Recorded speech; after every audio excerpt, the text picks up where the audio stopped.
Fala galera, sejam mais uma vez bem-vindos aqui ao canal, aqui é o Sr. Balcão, você está no Balcão Pop. E galera, finalmente, aquilo que já é tradição aqui no canal, vamos finalmente fazer a nossa lista dos melhores filmes do ano passado, como sempre quase já em fevereiro, porque eu sou um camelo. Mas em compensação, a minha demora pra fazer isso aqui vai ser um fucking top 20 filmes lançados em 2021, até por causa disso eu vou tentar ser um pouco mais rápido nos meus comentários sobre cada filme, para o vídeo não ficar gigantesco, porque além dos 20 filmes principais, eu ainda quero falar de 5 menções honrosas e 5 menções quase honrosas. 5 filmes que eu me senti um pouco dividido, mas que eu queria falar um pouco sobre eles ainda assim. Preciso dizer que os únicos filmes que não estão nessa lista, que eu realmente me sinto mal por não colocar, porque eu não assisti, porque eu não tava muito na vibe de assistir, foram documentários. 2021 foi um ano com grandes documentários que me chamaram muita atenção. Eu baixei todos pra assistir, só que eu simplesmente ainda não tive muita vontade, sabe, cabeça pra ver documentário. Então eu vou deixar meio que uma menção que muito provavelmente estariam na minha lista, que no caso é o documentário do Velvet Underground pelo Todd Haynes, que é um grande diretor. Summer of Soul, que tá sendo um dos favoritos aí pro Oscar também, sobre Soul Music e sobre um evento fantástico que aconteceu nos anos 60. Também um documentário sobre o Val Kilmer da A24, né, da produtora, que parece ser sensacional. E também um documentário do Frank Zappa, que tecnicamente é de 2020, feito pelo ator lá do Bill e Ted, que eu esqueci o nome dele, mas então o cara é super gente boa. Tecnicamente de 2020, só que só foi lançado mundialmente em 2021, então poderia entrar na lista. Só que enfim, eu vou deixar essas 4 menções aí de documentários que quase entraram, mas tipo assim, eu não tive muita cabeça pra ver. Então por isso a única ausência grande na minha lista foi de documentários, de resto é uma lista bem diversa. E agora vamos falar de 5 filmes que eu tô um pouco dividido, mas que eu quero muito fazer menção a eles. Eu acho que são filmes que valem muito a pena serem assistidos, só que são filmes divisores de opinião. O primeiro deles eu vou citar é o novo Caça-Fantasmas. Eu adorei o novo Caça-Fantasmas, achei um ótimo blockbuster. Eu adoro ver blockbusters com cuidado maior de fotografia e efeitos especiais. Eu acho esse filme uma grande homenagem aos filmes clássicos, tem ótimos momentos, os novos personagens são maravilhosos, eu espero que façam continuações. Só que também é um desses filmes que depende demais do filme original para funcionarem, tem pouca coisa de novo acontecendo aqui, é um filme que demora muito para acontecer, eu acho esse filme desnecessariamente arrastado em alguns momentos, e tem algumas ideias meio erradas rolando aqui, que eu não vou entrar em detalhes porque eu não tenho tempo, mas enfim. De qualquer forma, para quem é fã dos filmes originais, fica a recomendação, esse filme passou um pouco despercebido no Brasil, mas eu acho que vale a pena ser conhecido. Seguido a esse, Matrix Resurrections. Eu acho assim, eu adorei os conceitos do filme, eu adorei no geral assim o roteiro, vários diálogos eu achei muito interessantes e que se aprofundam muito em certas temáticas da franquia. É um filme que ao mesmo tempo que comenta sobre o legado de Matrix, comenta sobre os problemas e virtudes desses filmes, só que em compensação a esses fatores positivos, é um filme que eu acho no geral muito repetitivo, também muito dependente dos outros filmes, com cenas de ação muito pouco inventivas, que pra mim sempre foi um dos fatores mais interessantes da franquia. Esse filme é muito sem graça visualmente, ainda mais quando você fica comparando as cenas desse novo filme com as cenas dos filmes anteriores. Tudo bem, o filme tem um certo fator de metacomentário e até de autossátira, só que isso não justifica você ter cenas preguiçosas, cenas de ação tão sem graça, tão picotadas, em que você não entende o que tá acontecendo. Só que os fãs da franquia Matrix são muito protetivos, parece, eles não conseguem admitir que nada do que foi feito em Matrix é imperfeito ou cabível de crítica. A galera fã de Matrix ficou muito puta com quem não gostou de Matrix 4, então eu espero que os meus fãs do canal aqui não levem pro lado pessoal. Passageiro Acidental, segundo filme do Joey Pena, que teve uma estreia magnífica em 2019 com Ártico, que quem acompanha o canal sabe foi meu filme favorito de 2019 e na minha opinião um dos melhores filmes da década passada. Eu acho um dos melhores filmes de sobrevivência que eu já vi na vida. E aí o Joey Pena anunciou que faria um novo filme, né, que seria dessa vez um survival movie no espaço. Então eu pensei, porra, ele vai revolucionar o gênero de survival movie. E realmente eu acho o Passageiro Acidental um filme muito original pro gênero, com muitas ideias fantásticas, um conceito incrível, que vale muito a pena ser assistido mesmo, principalmente para fãs de ficção científica. Só que é um filme com muitos problemas, especialmente na parte de roteiro, de diálogo. É um filme com diálogos muito superficiais, que não vai até o limite do que o roteiro, do que a história permitia.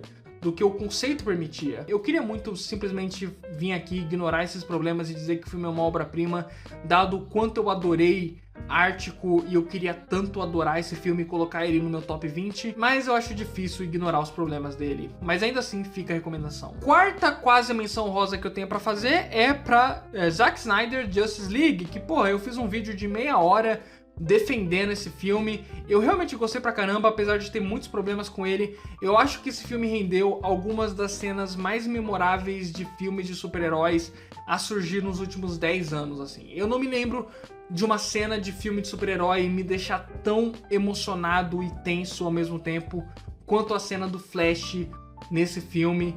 Eu acho ela absolutamente fantástica. Fazia tempo que eu não sentia tanta emoção. Acho que, sabe, esse tipo de emoção que você sente nos melhores filmes de super-herói. Se você quer ver minhas opiniões sobre esse filme, veja meu vídeo gigante, enorme sobre ele. Eu não vou falar muito mais aqui, mas enfim, eu ainda acho que é um filme que, apesar dos pesares, merece a atenção das pessoas e é uma pequena pérola dos filmes de super-heróis recentes. E por último, a minha última quase menção honrosa vai pra Maligno, do último filme do James Wan, que assim, eu até agora não entendi se eu achei esse filme tão ruim que ele é bom, tipo, tão absurdo, tão ridículo, que ele quebra a barreira do ridículo e dá toda a volta e fica bom, ou se é um filme realmente muito excêntrico, criativo e que me lembra, sabe, pérolas como Darkman, do Sam Raimi, ou então Fome Animal, do Peter Jackson, ou mesmo alguns filmes do John Carpenter, uma vibe meio John Carpenter, assim. Então, tipo, é um filme que eu tô muito dividido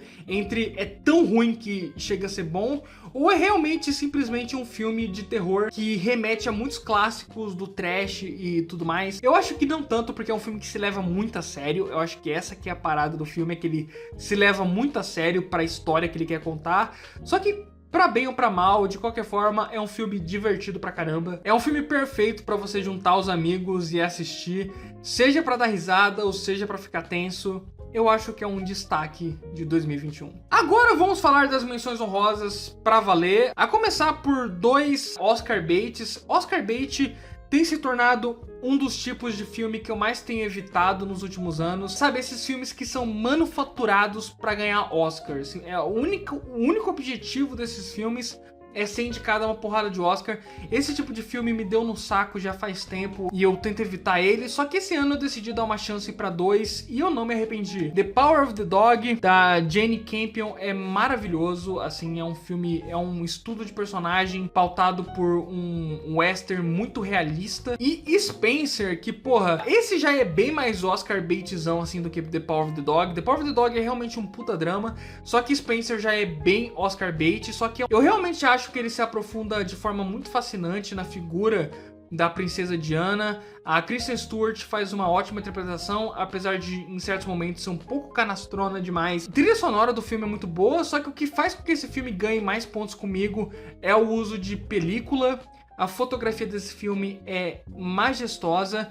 É uma das provas do porquê que a gente tem que defender película. Porque, porra, tá pra chegar o dia em que câmeras digitais vão conseguir ter a delicadeza e beleza que câmeras em película têm. Também aqui de menção rosa, Titane, um filme estranho pra cacete, provavelmente o filme mais bizarro de 2021, só que isso ganha muitos pontos comigo. É um filme que, seja simplesmente pelo fator de estranheza, de body horror desse filme, seja pelo fator de ser simplesmente uma experiência muito única que você pode ter com um filme, já merece a menção aqui. Imagina uma mistura de Lars von Trier com Velozes e Furiosos.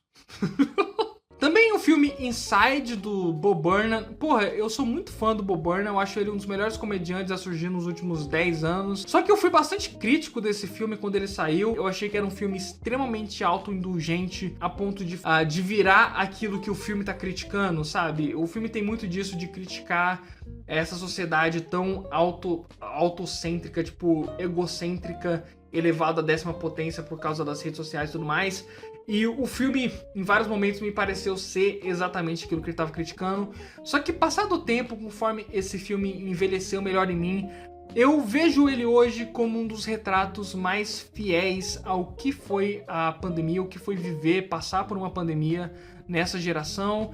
Eu acho que é um dos filmes mais sinceros e íntimos que a gente podia ter tido, feito por uma das mentes do humor mais brilhantes da atualidade. Eu ainda não acho que o filme seja uma obra-prima que reinvente um gênero, coisa assim, como muita gente parece hypar com qualquer filme na atualidade. Só que é um filme que, sem dúvida nenhuma, merece muito do hype que recebeu. Tem músicas excelentes, é um filme genuinamente engraçado em muitos momentos e também é um filme dolorosamente vulnerável, só que nunca a ponto de se tornar uma experiência desconfortável. E última menção honrosa, mas não menos importante, Nobody, ou Anônimo, que eu acho que foi o segundo melhor filme de ação de 2021. Porra, eu sempre fico feliz quando saem bons filmes de ação, que é um gênero que eu gosto muito, mas que nos últimos anos teve muitos baixos e poucos altos. Só que eu ainda acho ele o segundo melhor filme de ação do ano, não o primeiro, porque o primeiro vai ser o nosso 20º lugar na lista, que é Cop Shot, ou no Brasil Fogo Cruzado, dirigido pelo Joey Carnahan. Pra mim, o melhor filme de ação de 2021, simplesmente porque é um filme com um roteiro muito espertinho, é um roteiro que sempre tá um passo à frente do espectador, com várias viradas interessantes. Para além de um filme de ação muito bom, principalmente na parte das cenas de tiroteio, esse filme não tem cenas muito boas de porradaria, como é o caso, que é o grande fator que faz de Anônimo ser um grande destaque do ano. As cenas de luta são muito boas, só que ele compensa com um roteiro muito inteligente, cheio de viradas interessantes e com uma puta vibe de anos 70. Porra, eu adorei esse filme, eu adorei os personagens também. Eu espero inclusive que, quem sabe, eles façam continuações desse filme, porque eu acho que tem muito potencial pra isso. E agora, em 19º lugar, Duna, do Denis Villeneuve. Eu acho que foi o blockbuster de maior destaque de 2021, porque, porra, fazia tempo que não saía um blockbuster tão grandioso, tanto em escala, quanto em produção, quanto em cuidado. Puta elenco estelar que esse filme tem. Então, tipo assim, um dos blockbusters mais genuinamente grandiosos de 2021 e uma das grandes promessas de trilogia dessa década. Eu acho que tem muito potencial para ser uma das grandes trilogias, se não a grande trilogia mainstream dessa nova década. Então eu tô muito ansioso para as continuações e é justamente por isso que esse filme não tá mais acima na minha lista. Eu acho que é um filme que depende demais das continuações dele para funcionar. Inclusive, eu vou ficar muito frustrado se esse filme for cancelado na segunda parte. Eu não sei se eles estão gravando a segunda e a terceira parte ao mesmo tempo, mas eu acho que seria o ideal, justamente para não ter o risco depois das continuações nunca serem feitas e a gente ficar com um filme incompleto. Eu não acho que é um filme que funciona tão bem sozinho, mas que, se as continuações mantiverem o mesmo nível, vai ser um grande evento dessa década. Em 18º lugar, Noite Passada em Soho, Last Night in Soho, o novo filme do Edgar Wright. Esse filme tem uma certa polêmica envolvendo o plot twist no final, que eu acho muito justo, é uma polêmica válida, só que eu ainda acho que o filme tem muitos pontos positivos para além de só o que acarreta ao final dele. Eu também não acho que o filme foi propositalmente mal intencionado. Eu acho que ele simplesmente estava tentando fazer um twist divertido, uma virada divertida no final, porque é meio que o que todo mundo espera de um filme de terror atualmente, são finais muito chocantes. Mas para além disso, é um filme que, como todo filme do Edgar Wright, tem uma edição brilhante, uma fotografia maravilhosa. E esse filme trata de muitos temas que me são muito caros, como é o caso de saudosismo. É um filme que traz uma perspectiva pro saudosismo que eu acho muito interessante, que é subverter essa ideia que a gente tem de que a gente nasceu na época errada, ou então os tempos passados foram melhores, mostrando que, tipo assim, olha, você queria viver nos anos 60, mas para além desses discos que você gosta, teve toda essa caralhada de problemas que envolve o passado. Para uma pessoa como eu, que sou tão fã de coisas dos anos 60 e anos 70, esse filme conversou bastante comigo. E enfim, eu sou uma bitch do Edgar Wright, né? 18º lugar aqui. Em 17º lugar, Luca, do Enrico Casarosa. Porra, novo filme da Pixar. Pixar sempre tá presente nessas listas minhas. Ano passado, Soul foi talvez meu filme favorito do ano, juntamente com Uma Noite em Miami. Porra, Pixar também tem sido um dos temas mais recorrentes no meu canal desde que o canal começou, porque realmente eu tenho um envolvimento emocional muito grande com esse estúdio. E Luca foi maravilhoso, muito mais uma jornada de personagem, uma jornada de aceitação. As temáticas do filme são muito bacanas. E enfim, Luca foi um filme adorável e merece esse lugar na lista. Mas num ano tão lotado de animações da Disney quanto 2021 foi, eu preciso chamar atenção para outras animações maravilhosas que a gente teve esse ano. Começando pelo 16º lugar, que é o filme brasileiro Bob Cuspe, Nós Não Gostamos de Gente, baseado no trabalho fantástico do Angelino. E esse pra mim foi o melhor filme brasileiro do ano, um filme extremamente criativo, bem na vibe de obras como a adaptação do Charlie Kaufman, em que faz um meta-roteiro que pega tanto a realidade do artista quanto a obra que ele produziu. O trabalho de stop motion desse filme é tão perfeito a ponto de nem parecer stop motion em alguns momentos. É um trabalho tão fluido de stop motion que realmente em alguns momentos você até esquece que é. Enfim, stop motion tem aquele charme especial que só stop motion tem, e ver um stop motion brasileiro desse nível de qualidade e de inventividade é magnífico, assim, me deixa muito feliz. É um filme que te deixa feliz de assistir, de ver que o Brasil pode produzir tanta coisa maravilhosa, incrível, mesmo com tanto problema como tá acontecendo. Entrando agora no top 15, começando pelo 15º lugar, Shiva Baby, que foi o filme de estreia da diretora Amy Seligman. E, porra, muitos filmes de estreia vocês vão ver nessa lista. Trata-se de uma comédia de erros muito pautada pelo judaísmo. O filme se passa durante um funeral numa família judaica, então muito pautada pelas tradições e modos de vida judaicos modernos. Dá pra você sentir um forte fator autobiográfico da diretora, que é judaica. Tem algo sobre comédias feitas por artistas judaicos. Tem alguma coisa muito especial no fator autodepreciativo dessas comédias, sabe? Artistas como Charlie Kaufman, o Franz Kafka, que é meu autor favorito. Mas artistas judaicos costumam ter uma forma especial de lidar com o humor. E esse filme é genuinamente engraçado nas pequenas coisas. Me lembrou muito o livro do Salinger, Carpinteiros Levantem Bem Alto a Comer. É simplesmente passado durante uma reunião familiar. E o humor do livro nasce de forma muito orgânica, de forma natural pra caramba. Você quase não vê o humor se infiltrando na história, de tão genuinamente engraçado que simplesmente reuniões familiares podem ser, dependendo de como tá o seu psicológico. Shiva Baby também faz várias coisas que eu adoro em filmes independentes, como o fato de se passar em um único lugar durante o filme todo. E eu acho que é uma das comédias mais legais do ano, e eu tô muito ansioso pra ver o que essa diretora vai fazer daqui pra frente. Em 14º lugar, The Many Saints of Newark, Os Vários Santos de Newark, a prequel de Sopranos, dirigido pelo Alan Taylor.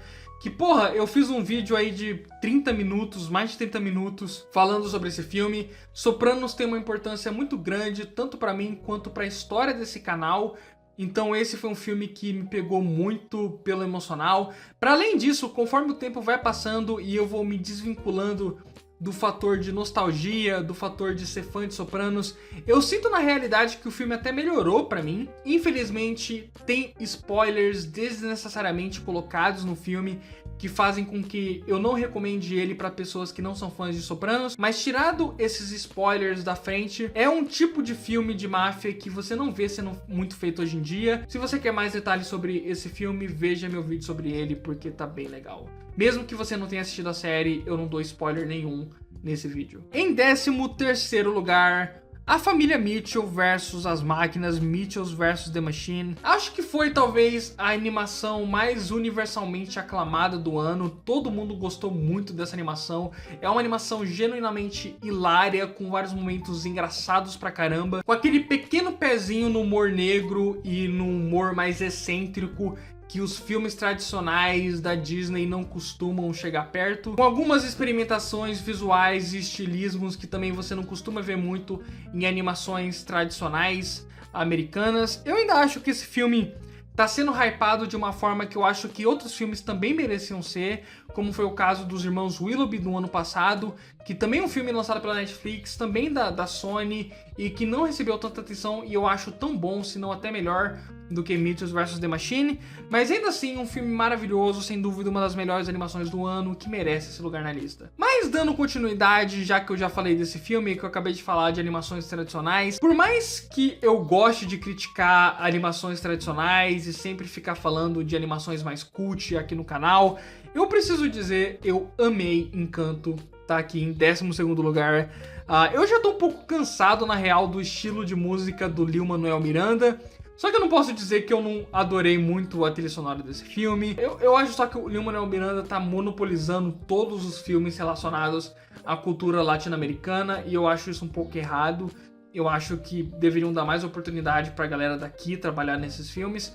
Mas de qualquer forma, Encanto foi um filme que eu adorei. Eu adorei a abordagem de você pegar essas várias personagens que parecem ter uma vida perfeita, e o filme todo é um trabalho de desconstruir essa idealização que a gente faz das pessoas mais próximas a gente. E eu percebi muitas referências literárias nesse filme também. Porra, lembra 100 Anos de Solidão, do Gabriel Garcia Marques, lembra A Queda da Casa de Usher, do Edgar Allan Poe.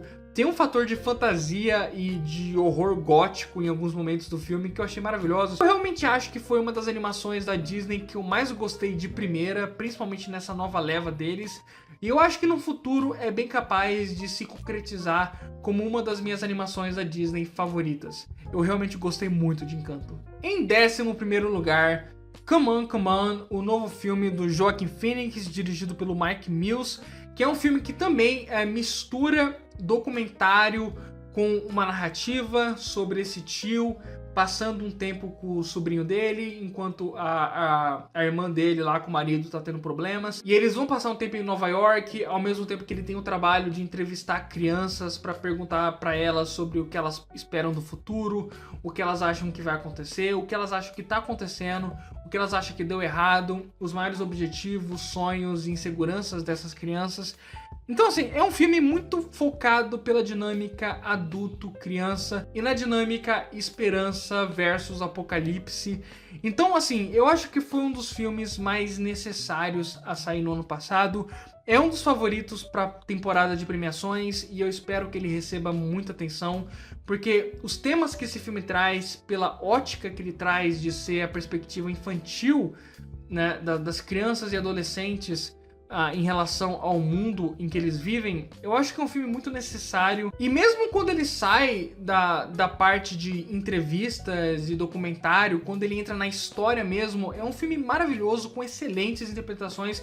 Aquele molequinho é a melhor interpretação infantil que eu vejo em muito tempo. Tipo assim, eu não lembro qual foi a última vez que eu vi uma interpretação infantil que eu fiquei tão abismado com quão bem esse moleque atua, assim. Em 10º lugar, Pig, do Michael Sarnoski, o filme aí que foi aclamado como talvez a melhor atuação da carreira do Nicolas Cage. É meio que uma subversão dos filmes de ação, isso muita gente tem dito, né, que o filme pega conceitos de filmes de ação e subverte eles para uma trama mais intimista e humana. Só que de fato, o grande núcleo emocional do filme e de tudo que faz dele mais especial tem a ver com a atuação do Nicolas Cage e do quanto ele se doa para um papel tão inesperado quanto esse, de um cara indo atrás da porquinha dele que foi sequestrada.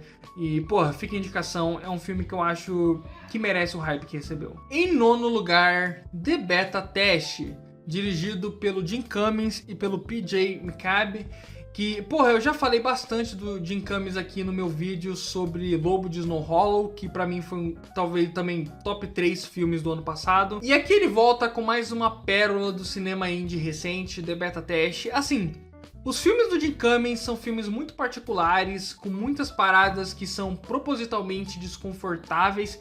Então eu entendo quem não vai muito com a cara dele, quem não gostou muito de Lobo de Snow Hollow, quem não gostou muito também do primeiro filme dele, que foi Thunder Road. Só que eu adoro o estilo de cinema dele, é realmente pautado muito pelo desconfortável do lado humano, não de um jeito negativo ou dark como Lars von Trier ou coisa assim, mas muito mais por uma perspectiva de humor, de comédia, de erros, por uma tragicomédia. o que é um dos gêneros que eu mais gosto. E esse filme é uma grande mistura de olhos bem fechados, com suspense hitchcockiano, misturado com uma comédia do Judd Apatow ou alguma coisa assim. Então é um filme que vai lidar muito com infidelidade, questões de relacionamento nos tempos atuais. O filme também lida muito com como as relações humanas têm mudado em fator da internet. Também trata muito sobre insegurança, masculinidade tóxica. É um filme tão lotado de temas. Também é um filme que critica muito a própria indústria cinematográfica hollywoodiana e de como filmes como esse cada vez mais se tornam raros e a existência desses filmes se torna cada vez mais difícil de rolar e de se espalhar pelo mundo. Então é um filme que trata de muito tema numa história muito fechada, e eu acho isso muito admirável. O filme ainda assim tem momentos bem what the fuck, momentos bem surpreendentes, com muito suspense e até um fator quase de horror psicológico. Você vê a mentalidade desse cara degradando depois que ele recebe uma carta sendo convidado para uma parada, e aí você vê as coisas que vão acontecendo. É um filme que, assim, também, eu acho que todo filme indie, quanto menos você souber, melhor vai ser a sua experiência, porque sempre é um carrossel de emoções. Então fica a recomendação de beta teste. Eu acho que todo ano que o Jim Cummings lançar um filme vai acabar entrando na minha lista, porque eu adoro o cinema desse cara. Em 8º lugar, Crypto Zoo. Assim, porra, falando de animações que lançaram ano passado, que eu absolutamente amei, Crypto Zoo mistura um monte de coisa que eu adoro, mistura anos 60, mistura contracultura, mistura teoria da conspiração, mistura a criptozoologia, que foi um dos assuntos que mais me fascinou na minha infância, tanto que esse ano eu pretendo fazer alguma coisa relacionada à criptozoologia, porque é um assunto que eu tenho voltado cada vez mais a pesquisar a respeito. Eu sei que é uma bobagem a maioria dos casos, mas a simples ideia dos tipos de animais diferentes que muitas pessoas acreditam que existe, ou da procura de provas da existência de animais mitológicos, é uma coisa muito fascinante. Esse filme pega esses conceitos e mistura numa trama meio Jurassic Park, sobre meio que um grupo que vai atrás dessas criaturas para tentar proteger elas e colocar num zoológico para fazer essa grande exibição de criaturas criptozoológicas. E eu sinto sinceramente que se esse mesmo roteiro tivesse virado um blockbuster ao invés de um filme indie de animação, teria sido um grande hit, teria sido talvez uma grande febre a surgir na atualidade, da mesma forma que Jurassic Park foi para sua época. Só que como Hollywood dificilmente investe tanto dinheiro em projetos novos como esse, a melhor opção que a gente teve realmente foi uma animação independente, aí dirigida pelo Jess Shaw. O Rogério do Retrospecto Animado fez um vídeo todo sobre ele que eu deixo recomendado. Mas enfim, criptozoologia mistura várias das coisas que eu mais amo no universo do imaginário humano e coloca numa animação extremamente criativa, que é provavelmente a animação mais original de 2021. Então merece esse lugar na lista. Agora, em 7º lugar, vocês acharam que essa lista ia ser só lista cultzona, chata pra caramba, só com filme indie tirado da minha bunda, que vocês nem sabiam que existiam, mas vocês estavam errados, porque em 7º lugar está Esquadrão Suicida, do James Gunn. É engraçado que eu tenha falado tanto a frase Esquadrão Suicida em contextos positivos desde que esse filme saiu, porque antes disso, o Esquadrão Suicida me remetia apenas a dor, horror e tristeza daquele que foi uma das piores experiências cinematográficas da minha vida, que eu assisti essa porcaria no cinema e eu sofro até hoje. Mas agora nós temos aí esse filme maravilhoso do James Gunn, que eu realmente achei o melhor filme de super-herói de 2021, tranquilamente. Um filme que vai na veia do que há de melhor no cinema trash, no mundo da sátira de super-heróis. O James Gunn é um desses poucos artistas que consegue tirar muita emoção, tirar muita sensibilidade do mais profano e do mais trash possível. É por isso que eu acho que a comédia dele funciona tão bem. É por isso que eu acho que mesmo as piadas mais pesadas dos filmes dele funcionam perfeitamente, seja em Super, seja nos Guardiões da Galáxia. E Esquadrão Suicida me pareceu o melhor dos dois mundos. pareceu ter os melhores fatores daquilo que ele conseguiu produzir em grandes blockbusters como Guardiões da Galáxia e todos os melhores tipos de piada e humor sádico que ele conseguiu fazer nos filmes mais independentes dele como Super. E o James Gunn tem se tornado um dos maiores nomes, na minha opinião, a ter trabalhado em cinema de super-heróis até hoje, porque ele já fez tantos filmes dentro desse gênero que a essa altura é difícil não dar esse crédito pra ele de um grande pensador do cinema de super-herói por uma perspectiva um pouco distorcida, que é o tipo de comédia e de cinema que ele faz. Enfim, Esquadrão Suicida é um filme que, com todo o humor bizarro, com todo o fator gore que existe, é um filme com muita beleza também. Tipo, a cena da Arlequina é um ótimo exemplo, o jeito que mistura ação descarada com beleza visual. Os filmes do James Gunn têm uma coisa de conseguir tirar o melhor de todos os gêneros que trabalha e de todas as emoções que ele quer causar no espectador. E eu acho que esse filme talvez seja a obra-prima desse que é um dos meus diretores favoritos dos últimos anos, apesar de muita merda que ele fala. Tô nem aí, eu sempre vou estar em defesa do Scorsese, em qualquer coisa que aconteça no mundo.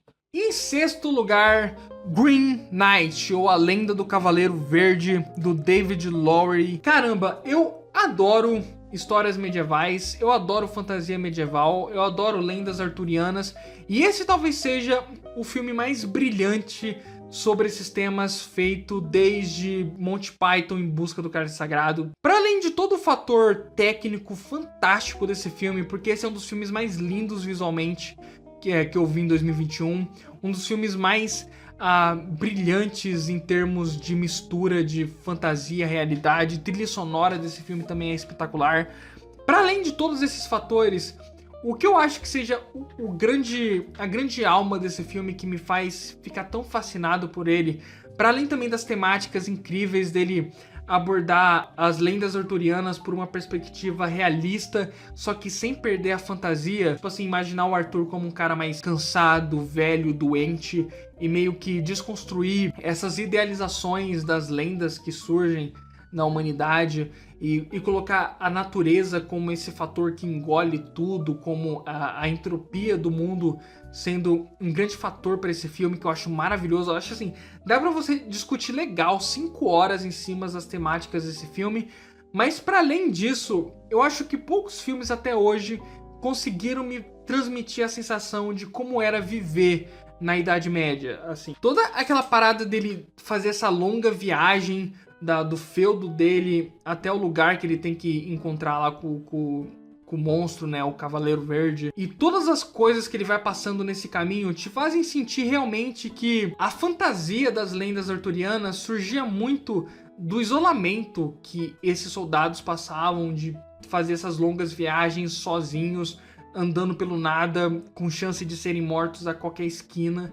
Então esse filme passa uma sensação de isolamento que eu acho fascinante, assim. Fazia tempo que eu não vi um filme que fazia me sentir tão desolado, só que ao mesmo tempo cativado por esse universo. Eu acho que um último filme que me fez me sentir assim foi O Regresso, que eu acho que tem uma vibe parecida com esse, de você realmente sentir o ambiente, a grandiosidade da natureza contra a pequenosidade do ser humano. Green Knight é uma ótima pedida, foi um dos filmes mais fascinantes e também simbólicos, cheios de simbolismos a surgir em 2021, que eu acho que com o passar dos anos só vai se concretizar cada vez mais como uma pequena obra-prima dessa década. Agora chegamos no nosso top 5, começando pelo quinto lugar, A Crônica Francesa, The French Dispatch, do Wes Anderson.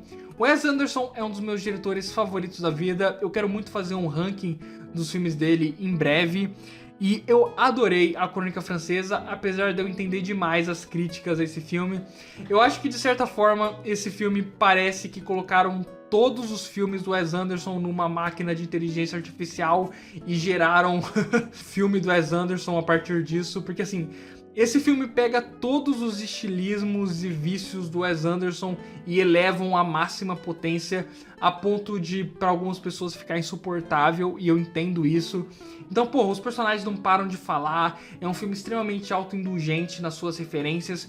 Parece que foi um filme feito pra ele mesmo. Essa grande homenagem que ele faz pra crônicas jornalísticas, pra histórias de jornal. Mas apesar dos pesares, apesar de um roteiro confuso e bem difícil de você a ter muita conexão emocional com esse filme, para além do Wes Anderson que existe nele. O ponto é, eu amo o Wes Anderson, eu amo os estilos dele, e eu amo os estilos dele elevado à quinta potência.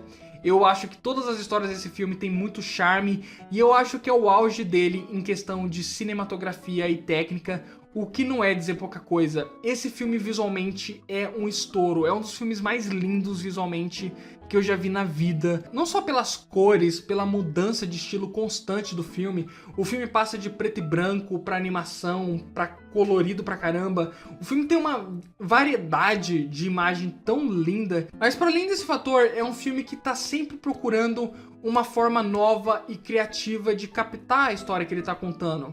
Isso eu achei muito admirável e prova que o Wes Anderson, mesmo dentro dos limites que ele impôs pra si mesmo, do tipo de filme que ele faz, ele ainda tem muito espaço para experimentar dentro disso. Eu preferia que esses experimentos tivessem sido feitos num contexto mais palatável, como é o caso de Grande Hotel Budapeste, que pra mim é a grande obra-prima dele, justamente por juntar o melhor dos dois mundos, o auge dele como contador de histórias, junto com uma cinematografia brilhante.